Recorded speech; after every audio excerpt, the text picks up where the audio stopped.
travelled down south to the beautiful Swan Valley, and if you can believe it, it's just 30 minutes out of Perth. And it's famous for its wine. It's Australia's second oldest wine region. But I'm here to discover what else it has to offer. I'm Madeleine Culp, and this is The Last Drinks, Western Australia.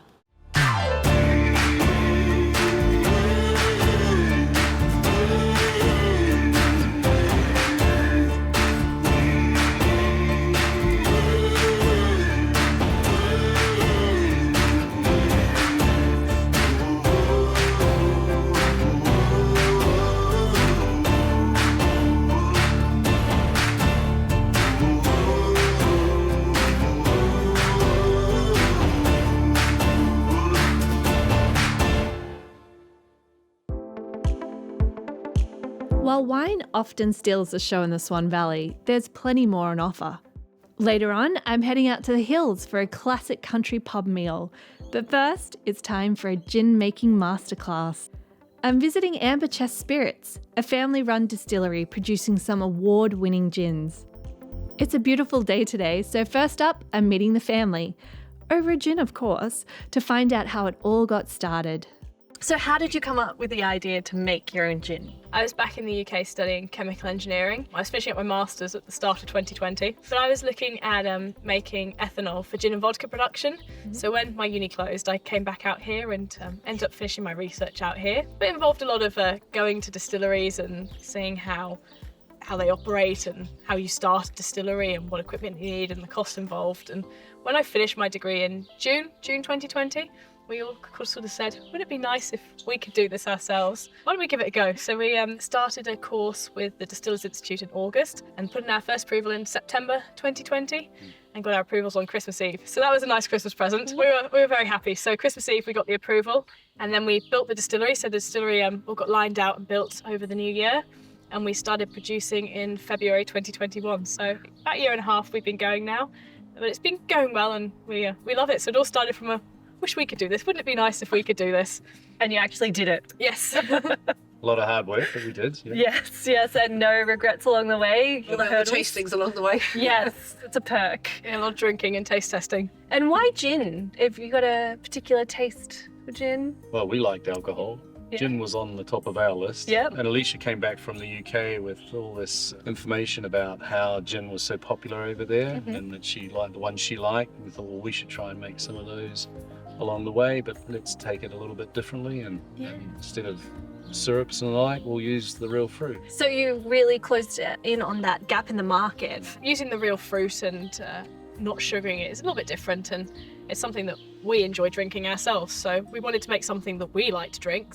And you're based in the beautiful Swan Valley, and how much has that influenced you to keep the products local that you're incorporating into your gins? Oh, we're so lucky to have all the local producers around here. Yeah. That where we can, we'll go to local orchards. We find as many sort of suppliers close to us as we can do. It is just such a rich area for the local produce around here. And we're always being approached by people at our markets and the like, saying that they've got lemons, oranges, other things, and quite often we're out there picking them ourselves and then putting them into the gin. Wow. All the byproduct that comes out of the still is recycled right here on the property. So we use all the botanicals, they go into composting. We would like to see if we could do things like jams and that with the oranges. So the rest goes into the compost, the waste liquid coming out, we neutralize all that down and that then goes into feeding the trees around the property. I love that circular economy you've got going just on your property here with the production. Once it's on here, it doesn't really leave, other than the gin. The products and the byproducts themselves are staying here, and we're trying to use it to grow our own plants and try grow some of the botanicals to put in. On that note, let the tasting begin. Alicia has set up a range of gins out in the garden, and first up, the classic London Dry. So Alicia, I am pretty thirsty. Can you take me through the original recipe you made? Yes. The botanical? So we'll start with the botanical gin. So this is our London Dry, our real traditional London Dry, this one. But you'll find it's got some elderflower in there as well, some apple, a bit of cardamom. So it's traditional, but it's got these extra little floral notes and a bit of spice in there. So we'll try it neat first, and then should we try it with a bit of a mixer, and you can see how it develops with the tonic. That sounds really good. And this one has won quite a few awards. It's quite accomplished. Oh yes, this one has done quite well. This is technically my best gin, I like to say. So it's won a few golds around the world. We won a gold in the Global Gin Masters last year, and then a gold in San Francisco earlier this year, and then the big award was the Master Medal at the Global Gin Masters this year. So we won that in the London Dry category. So I was very happy with that. Amazing. Well, I'm pretty excited to get into it. Have a taste. Smells great. So when you try it neat, you get the spices come through. Spices, yeah, and the end note has got those little spices in the middle. I think I'm tasting the flower, the elderflower. Yes, this is a real traditional dry gin, this one. But there's no sugars in any of them, so when we get to the fruit ones, even those aren't sweet as such, but we'll find it does become quite floral with the tonic. Yeah.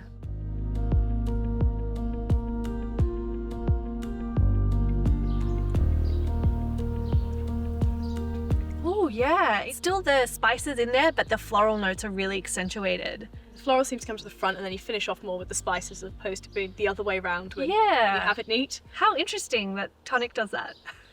Pulls it all out. Time for a little peek behind the curtain to see where it all happens. So this is our current range. So we've got our original three, so our botanical, which is our London Dry, then we've got our raspberry, and then the orange gin. So those were our three original, but we've now expanded the range. The new addition to our core range is our lemon myrtle. So that is our first native gin. So it took a while to get that one right, being English, natives are not something that we really grew up with. So it's taken a lot of experimentation to get that one right. I wanted to do it justice, but lemon myrtle has been something that all our friends have been asking for. So that's for our friends, that one. And then the other one here is our barrel aged. This is our first barrel aged gin, which is our orange gin aged in an ex-whiskey barrel.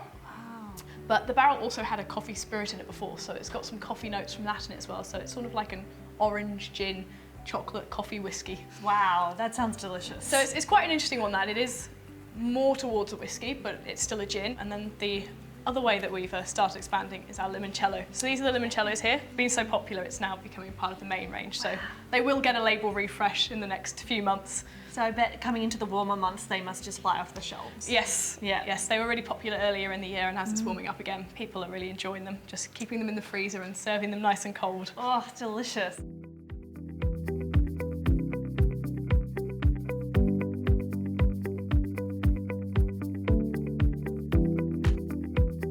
So Alicia, I can hear there's some magic brewing in there. Can you tell me about what's happening in this still? So this is our orange gin that we're making at the moment. So this is one of our two fruit gins. In this vapor basket, we've got some fresh orange peel all cut up in there, picking up all the flavours. And then in the one below, we've got all our botanicals. So we've got cinnamon, all the juniper, all your things like a little bit of lemon, and then your sweeteners like a licorice root, and then your binding agent. So all the botanicals are in there, and then we've got the oranges sitting above it, so nice fresh oranges. What happens is we heat it up, and it's all vapouring off, and then this is cooling it down.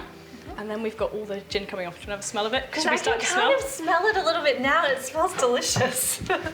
It's quite nice when we're distilling. When it gets to a much higher volume, you can really smell it throughout the distillery. Yeah, it smells so fresh, and I can definitely smell that orange, but it's not too overpowering. So when we dilute this one down to bottling strength, we just add water, so nothing else goes in at this stage. There's no sugars added. It is just the water, so all the flavour is coming from the fruit that's in the still at the moment and all the other botanicals. So a nice sugar-free fruit gin, this one. Yeah, and did it take you long to experiment to get to this recipe? Yes, this was one of the first ones we did. It took a bit longer than some of the others. So we spent quite a while testing the amount of orange we needed. So we trialled with just orange peel, just fresh oranges, and decided that more orange the better. So there's a lot of orange peel and a lot of oranges. So we did quite a few tests for this one in the end, but this is Mum's gin, this one. Oh yeah. Mum wanted an orange gin. She told me I had to make her an orange gin. So this was her gin, this one. And is this the original still that you started out with? Yes, so this is Chester. This is the Chester still. It happened to be called Chester. When we were looking, we'd just got our Irish setter puppy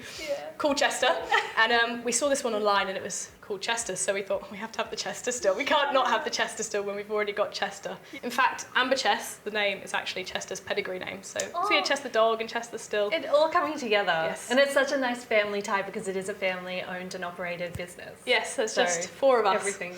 And the dog. So, and the dog. And the dog. Four of us and the dog.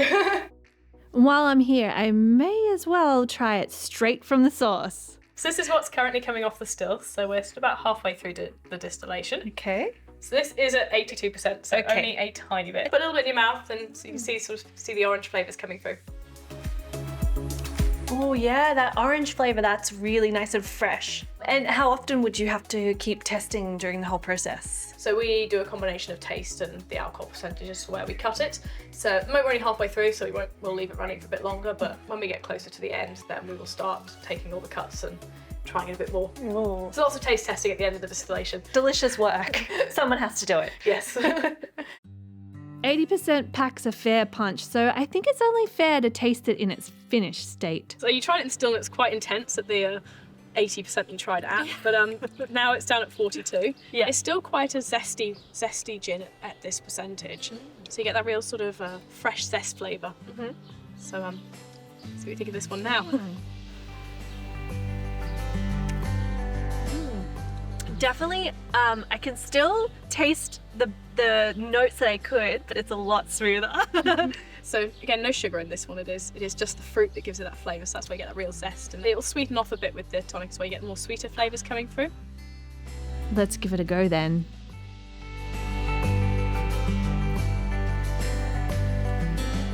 Yeah, I feel like almost that highlights the orange a little bit more even.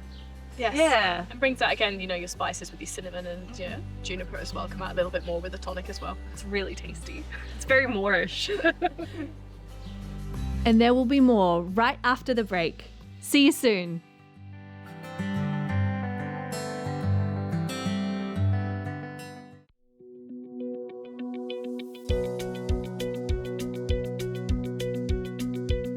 I'm at Amberches Spirits, where the gin is flowing freely.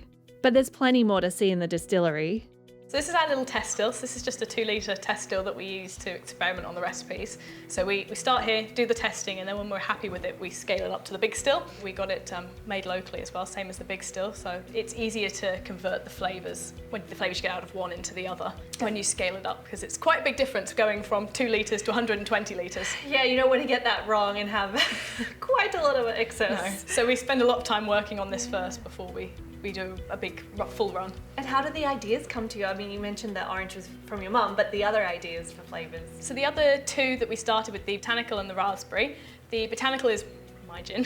That's my one. It's elderflower. I love elderflower. Being English, there's a lot of elderflower back home, and I really wanted a gin that didn't have sugar in it. We find that a lot of the gins that we like, the raspberries, the oranges, the elderflowers, are all really sweet gins, and I wanted to make a proper gin with those flavours without the sugar. So the botanicals for me, my elderflower gin, the oranges for my mum, and then the raspberry is my sister's gin. Yeah. So the raspberry is a dry gin that can be drunk with tonic or lemonade, so that's her favourite. Nice. And so then you put them into practice here. Yes, so we test different lengths of time soaking the fruit first for the fruit ones to see how long it needs to soak, and then we can distill it here with the other botanicals. So either soaking the botanicals, or this is a mini vapour basket here. So this bit is like the little onion balls that are on the big still. So that's where the botanicals go in this one.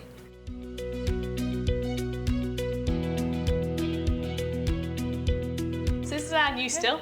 This still is called Ebony. This one's a bit bigger. It's 250 litres as opposed to 120 that our original one is. So it means that we can scale up production. It operates a little bit differently to the other one. So in that one, when we do the botanical gin, we put the botanical straight in the still. But we've actually got these baskets to go in the still. So this means that we can put this in the still and we put the botanicals in there, and then makes it a bit easier to clean. Yeah. So otherwise all the botanicals are floating around and you've got to pump them out, whereas we can just pull the basket straight out and you've got all the botanicals ready to go. It's wonderful. So a bit different to operate, but it's similar style, so it means that it will run the same way. So we just have to do a little bit of experimenting when we scale from that one to this one to make sure that the flavour comes off the same. And you just had to go bigger because you were just getting the demand. Yes, the other still doesn't produce enough. And now that we're adding in vodkas as well, this one will become the main gin still, and the Chester still will do all our vodkas and some more of our liqueurs as well. So you really got a chance to expand. Yes, make it bigger. And so what do we have in here? So this is our raspberry gin. So we've got our pre-production and our post-production. So this is the raspberry. So in here, have a look. It's nice and pink. Oh, it smells so lovely. So in here we've got a lot of raspberries soaking. So they soak for about 4 weeks before we distill it. So it's all those fresh raspberries, nice and deep pink in colour. Yeah. So this is at 96% alcohol. So you don't want to drink this one as it is. As tempting as it looks. I know it looks very pretty, but it's very strong. So after we've distilled it, it comes off nice and clear. So this is very different. So this is not pink anymore. It's now a clear gin. So when we distill it, you lose the colour, but you keep the flavours. So this one is ready to go. This one is at a drinking strength now. I can definitely still smell those notes. It's a bit more of the spices in there now. So there's still a bit of citrus in this one as well, and it's still, all our gins do have quite a lot of juniper in them, but this one's not got as much as the botanical, but there is still a lot of juniper in here. So you get that sort of spice from the juniper and the cinnamon coming out. Yeah, that's lovely. I'm sold. Let's have a taste. So we've got the raspberry next, so now it's in the bottle, we can try it. So this one is quite a dry gin. So even though it's raspberries, it's not sweet. Because we don't add sugar to it, you get that real tart raspberry flavour come through. So people think that a raspberry gin will be a sweet one, but because you don't have the sugar, you get that natural raspberry flavour. Yeah, I think that's a real point of difference because a lot of times people think, oh, too sweet for me. So you'll find it's actually quite dry in comparison to the botanical one. Ooh, that's really interesting. I think from the smell to the taste it's a bit different. Yes. And I can see what you mean about the tart, but I can still get that taste of the raspberry coming through. This one, again, is quite interesting with the tonic. You tend to find that when you add the tonic, the smell and the taste match up a bit more. So you get the real raspberry smell when you have it neat, but because it's quite high in alcohol, you still get the other spices coming through. Definitely, I think this would convert people that are put off by fruit in gin. Yes. This is quite a fun one. It goes great in a Prosecco. That's what we do with it. We put it in sparkling wine. You could make a bit of a spritz out of it too, maybe? Yes. Soda and Prosecco with this one is lovely. But you'll find now, obviously the tonic is sweeter, so it does sweeten it up a little bit. But you'll find that the smell and the taste tend to match up a bit more now. Oh yeah, it's definitely changed quite a lot. And you get some of the cinnamon come through as well. Yeah, more cinnamon. So it's still got a bit of that spice edge, but that raspberry is really kind of coming to the forefront rather than it being dry. I'm definitely warmed up now, but there's one last gin in store for me. Along with fruit-infused gin, they've also developed a barrel-aged gin. So this is our first barrel-aged gin. So this is our orange gin aged in an ex-whiskey barrel. Yeah. It's a little bit higher in alcohol than the others. Okay. So it's at 47% this one. So Yeah. the gins were all at 42. Okay. This is at 47. So this one is more towards a whiskey, but it is still a gin. Great. So when you try it, you'll get the orange notes, a bit of coffee, chocolate in there as well, and then the whiskey notes as well. Sounds amazing. Oh, that is good. It's quite different, isn't it? It is. It's really different. I wasn't quite expecting that. In the aftertaste, I can get a bit of the chocolate coming through as well. There's a lot of options that you can do with it. Yes, you can have it neat or have it with the tonic or in a coffee. Delicious. Have some more. Thank you very much for having me, Alicia, and walking me through your amazing gins. I had a great time. It's a wonderful start to the day. Thank you. Cheers! And we'll be right back with more Last Drinks Western Australia. While filming Last Drinks WA, our crew chose to stay at Bowden's Cottage, nestled on the banks of the Swan River in the picturesque Swan Valley. Bowden's Cottage is luxury, self-contained holiday accommodation. Tailor your stay to your accommodation needs. Whether you require one double bedroom or need to sleep 6, Bowden's Cottage can be catered to suit you. Wake up to the sound of native bird life before enjoying a long lazy lunch overlooking the vineyards. As the evening draws in, sit on the front deck and enjoy the beautiful night sky. The day is yours at Bowden's Cottage. Book your visit now at bowdenscottage.com.au.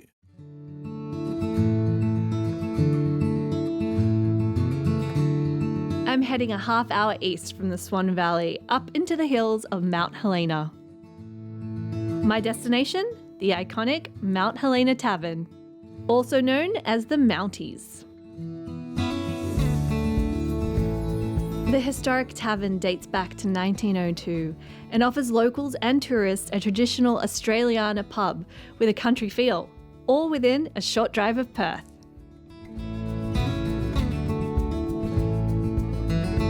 It's the perfect day for a drink out in the beer garden, so I'm catching up with Sarah, who runs the tavern with her family. So Sarah, you're the marketing director here at Mount Helena Tavern. How did you get involved? So my mum is actually the publican of the tavern, so it is a family-run business. So my mum, my sister and myself all work here. My mum obviously works behind the scenes and then I do the marketing and my sister's out front in the bar area. Oh, lovely. So you all work together and you've got your areas. Is that how you make it work as a family unit? Stay in your areas? Definitely. Sometimes we probably step on each other's boundaries, but I think that's definitely what sisters or let alone family members do. Oh yeah, at the end of the day, I think it just brings a little bit of like homeliness to the vibe. The family's run the pub for the last 10 years, keeping all the country character while adding a few tasteful modern touches.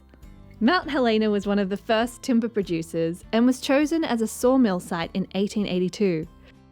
White's Mill provided timber for the buildings around Perth as well as for the railways. It also pioneered the firewood industry in the hills, railing waste timber to populated centres. It was also the origin of the ubiquitous Bunnings Warehouse chain. The Bunning brothers, who actually came up with Bunnings Warehouse, so they go out and log jarrah and everything like that and ship it down the hill.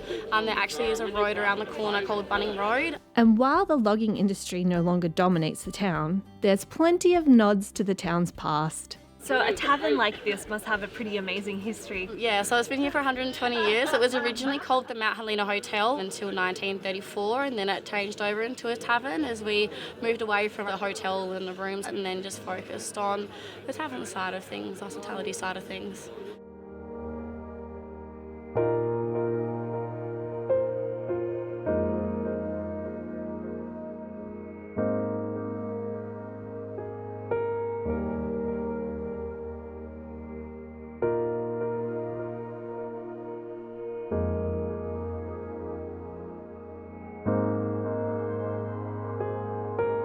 There's a huge beer garden, a lounge, bar, and restaurant.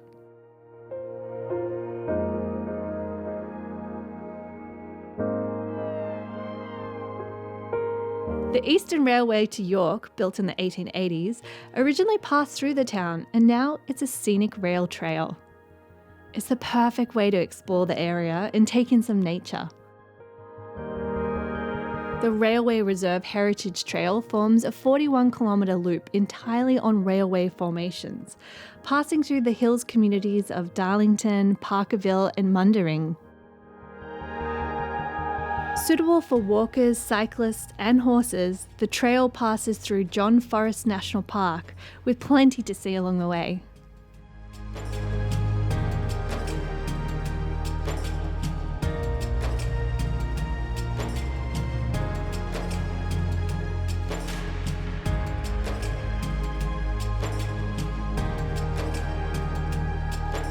Only a couple of steps from the trail, the tavern is the perfect pit stop for all trailblazers in need of a bit of refueling. There's not many pubs left these days where you can hitch your horse at the beer garden and grab a drink. Perfect place to unwind after a massive hike. Yes, definitely a nice place to just come and chill out. Yeah, after a hike with family, with friends. We do also have warm fires that we pop on inside and out the front as well. So we all get to sit around the fires out the front and just sit down and unwind after work. As a cornerstone of the community, there's always plenty going on here. From live music to paint and sips, children's fun days and all sorts of community events. And it wouldn't be a country pub without a courtesy bus, which also runs wine and pub tours through the area. They start off here and then we drive around to other local hospitality businesses in our bus and then bring them back here afterwards to help just kind of bring the whole Hills community in together and all of our hospitality venues together. That sounds amazing. So really supporting all of the community and all of the businesses, keeping it local. I definitely feel that it is sometimes nice to bring all the community members together and help all of the hospitality businesses up in the hills. It sounds like you've really created that experience of just having some mates over, hanging out in the backyard, having a good yarn. Where everyone feels welcome, can just come hang out. You don't necessarily have to know anyone or many people here, but everyone's fairly welcoming. It's also welcoming to all furry friends.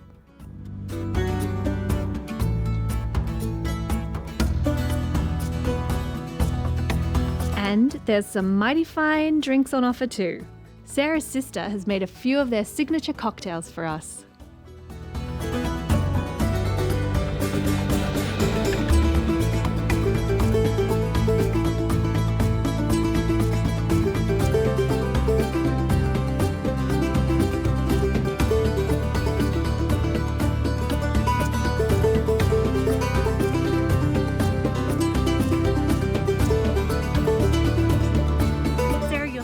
Made some special drinks for us. So what are we drinking? So this one here is a raspberry whiskey sour and this one is called a Rumpelstiltskin. Sounds good too. So this has got lychee, vodka, a little bit of lemonade and a little bit of chambord in it as well.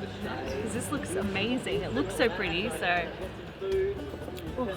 I could drink a lot of them. Definitely not sickly sweet or anything. Yeah, just enough. It looks pink, but it doesn't taste overly pink. Yeah, looks can definitely be deceiving. We try bringing different cocktails every now and again, and every 6 months we try and mix up our cocktail list a little bit. And same goes for our burgers. We do a burger of the month each month. So Prue in our kitchen comes up with these delicious burgers that are all very different. We've had a Reuben burger. At the moment we have a Franken burger for Halloween that has Franken sauce in it. Well, those burgers sound pretty amazing. So if there's any ready, I'd love to take a taste. Yeah, I can definitely whip up one of our famous burgers for you. Then it can be like a true local. Yes, definitely. It can be a Manny's local. Oh, great. Cheers. It's been a big day, so time to head inside for dinner. The newly renovated dining hall even has its own touch of history. The original plaster wall from 1902 was uncovered during renovations, and in a nod to preserving the building's history, the wooden slats, known as lathes, have been put on display. So I found my way to the dining room with the historic lathes from 1902. Just a little bit old. I'm going to enjoy a chef's special drink and all of this amazing food. So tune in next time on Last Drinks, Western Australia.